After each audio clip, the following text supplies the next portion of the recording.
Creating effective content marketing. Now this is thoughtful.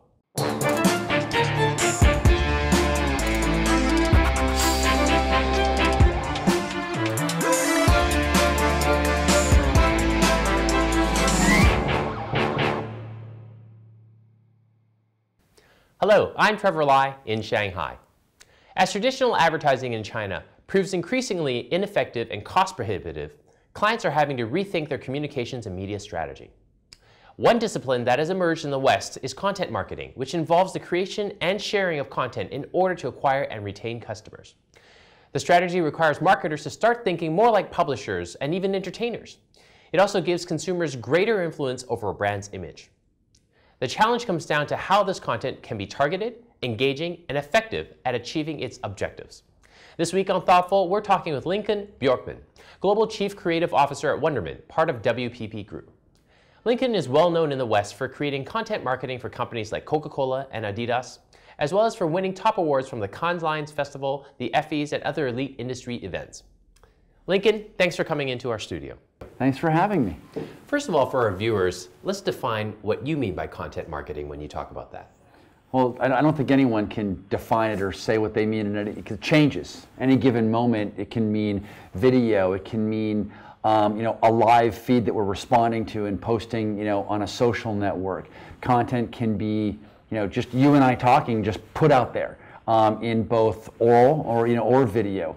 So that's part of the challenge, part of the fun, I guess, but also part of what vexes marketers is the definition is this broad. And it's also a buzzword now that's thrown around incredibly commonly, and yet most people, as you said, can't quite define it. But how do you deal with that as an agency working with clients and partners to try to educate them? We do this a lot. Just the same way clients say, I want something that's going to go viral. And I think content, same way. We want content. It's like, well, okay, we definitely kind of go, let's have a moment and step back and say, first, who are we talking to?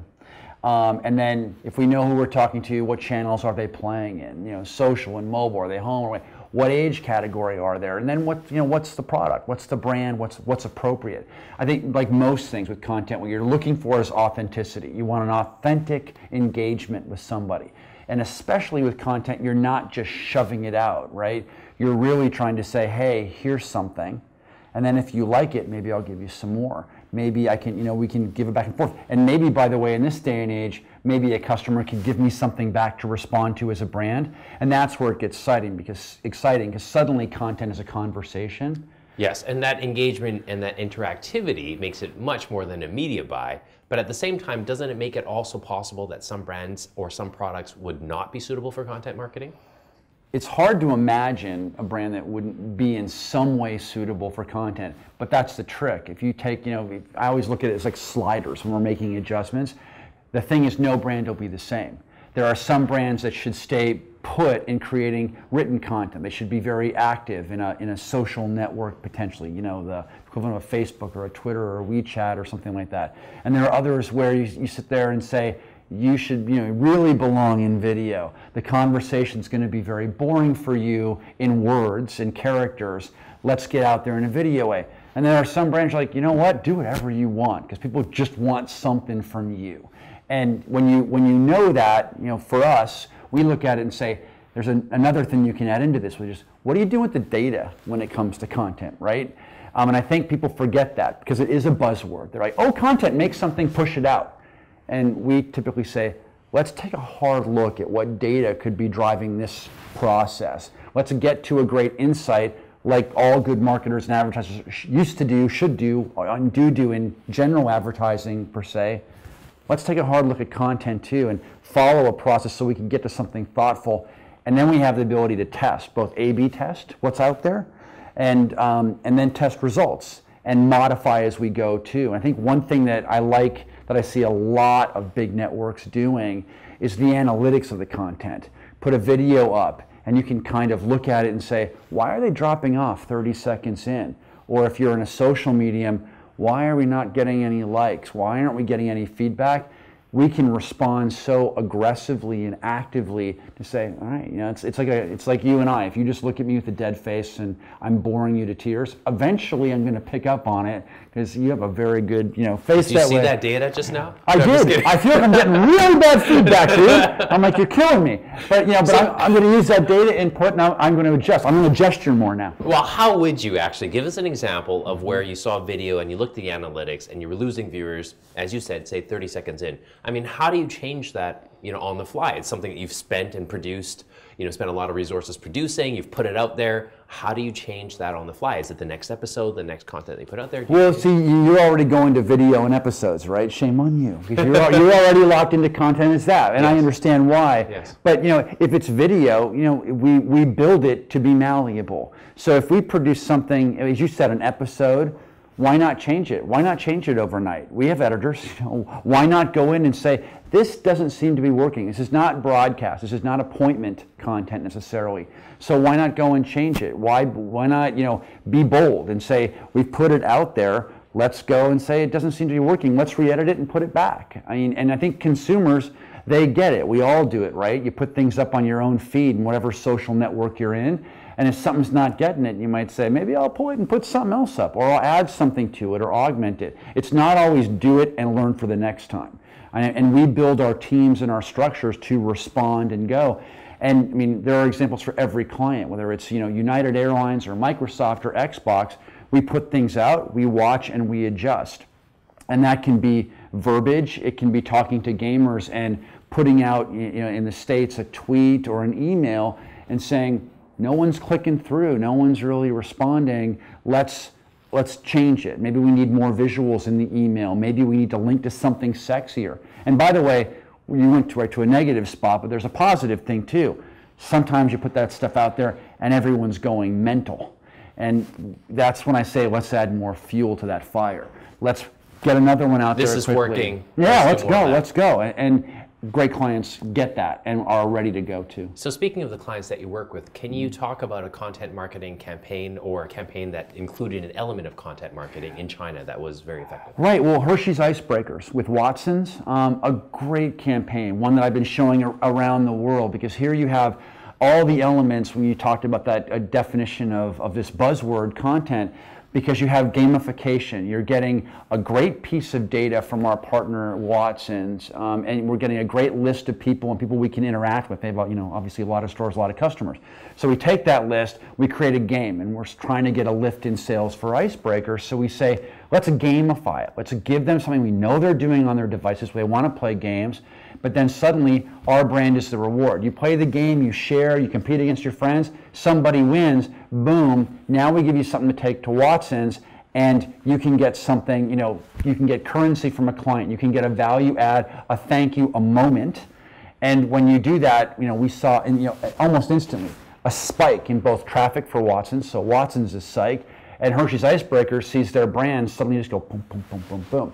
So, but in that case, content was interactive gamification. It was on a mobile device. It was based on a data, list and insight. We watched it. It was working, so we kept, pushing it out, and making, the value and the offer exciting.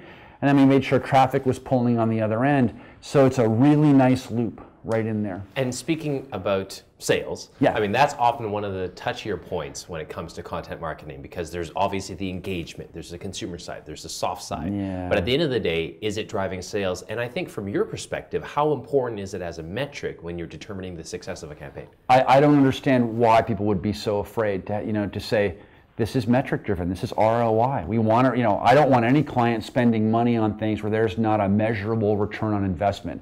I'm a creative guy, and even I know. I'm like, come on. It's like I'm putting it out there, because if I don't get that, if I don't get measurable results, if I don't get the sales increase, if I don't get the interaction with high value customers on lists, then the client's not coming back. And I need to have that trust with the brand, and vice versa, as much as I need it with my customers. And we work in a business. If we don't get the results, I'm not going to be in business very long, and I would like to be doing this longer. And talk about the importance of social media here, specifically in China. Obviously, it's a bit of a walled garden in terms of the networks that are able to operate here. So when you have to execute specific campaigns here, how do you deal with the major social media networks here? Well, I think I keep hearing about the walled garden, but what I see based on the work that I see and the passion that I see, I don't know that it's terribly different as far as people work with what they got. If it's walled in a little bit, still the behavior's the same. I want to communicate with my friends, my family, and my ever-expanding network. Plus, there are going to be certain people, certain brands, and certain inputs that I'm going to let into, we all are walled gardens. I don't care where you are in the world. We let in who we want to let in, we want to put out to whom we wish to do it. I don't think that there's a huge difference there. So yeah, you put certain thought processes in place to make sure we're not, one, being offensive or going to get in trouble. But I don't think the rules are all that different. I think you just have to have something that's authentic and powerful and add value and not be afraid to test into it and respond.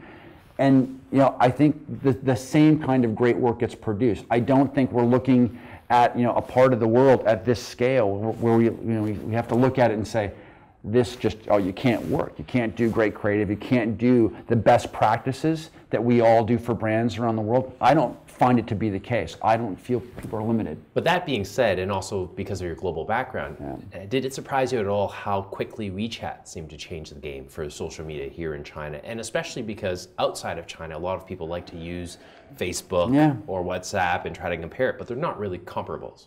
No. I think what WeChat does here is unique. So in terms of your business in China and trying to incorporate the virality or the sharing of a network like that, has that caused your team to have to do a lot of learning on the fly, working closely with them to produce great campaigns? Well, you just answered the question. I mean, this is not new news. I mean, in the United States, with the rise of, remember, we had MySpace, right? And then, there's Facebook. Well, what the heck? And suddenly everyone's like, we better adapt and figure out what that's about. And then, then you have, YouTube is there, and and remember when it was a big deal, like Google paid so much for YouTube. What's that going to be about? Well, all of a sudden it's like boom, rethinking the way video content works and how brands play in space. Every agency that's worth a damn in this day and age is so used to responding so quickly. Creatives being no different. Either you think it's a blast and you are inspired by the opportunities that every one of these new channels presents. I think WeChat is a new channel. It presents new opportunities. It presents its own challenges. But guess what? So does Twitter. So does anything from the West. So I think the same kind of mentality, particularly, God bless every one of them, all the millennials who are coming up in our business, it's the air that they breathe. They're just completely unafraid. They will look at it, they understand the parameters, whatever, good, bad, challenge otherwise, and they just leap in head first. Our job is to help them not get too insane, and then bring the brands in and say, all right, you guys, let's go and make something happen here. So I don't think it's limited. We just have to kind of know the rules, know what can bend, know what we can't break, and then you go. And as long as you're authentic to an audience, I think they'll forgive almost everything. Now, with consumers flocking towards these social media hubs and other forms of non-traditional media, how does that affect the cost of content marketing versus traditional advertising? Well, I mean, certain clients would say, well, it's so cheap and there's so many, it's so easy, and that's half right. I mean, I think you can get what you pay for. I mean, you're a consumer, you must, when you're on a device, you see things and you're like, oh my God, really? And I'll pick a brand that I don't work with, Tiffany or something like that. Tiffany is not looking, I'm guessing Tiffany, that they're not looking for something that's just cheap and cranked out. You're going to denigrate the brand. And it doesn't have to be just a Tiffany brand all the way through the line. Any brand that understands itself and its customer base and its prospective customer base needs to be true to what it does and deliver in any channel. It's a mistake to think that somehow you can cheap out in these channels on behalf of the brand. You still have to be clever and thoughtful and responsive. I think for an agency, what we find is that old adage, right? Fast, good, cheap. Pick two, and every client and and all my bosses are like, no, we want three, and it's still the same. It's like we can be, fast and great. It's not going to be particularly cheap. What we do is we think if we're really smart about it, we can get a good ROI and a good return. And we do look at the channels differently. We build our teams appropriately. So yeah, we will see a different kind of return and we build accordingly and we look for efficacy in doing it. What I'm not looking for is, oh, I like this channel because it's a cheap, easy way to get a message to customers. Most of the brands that I work with, they want to be smart, they want to write, but they're not looking to just throw garbage out to customers. People sniff that.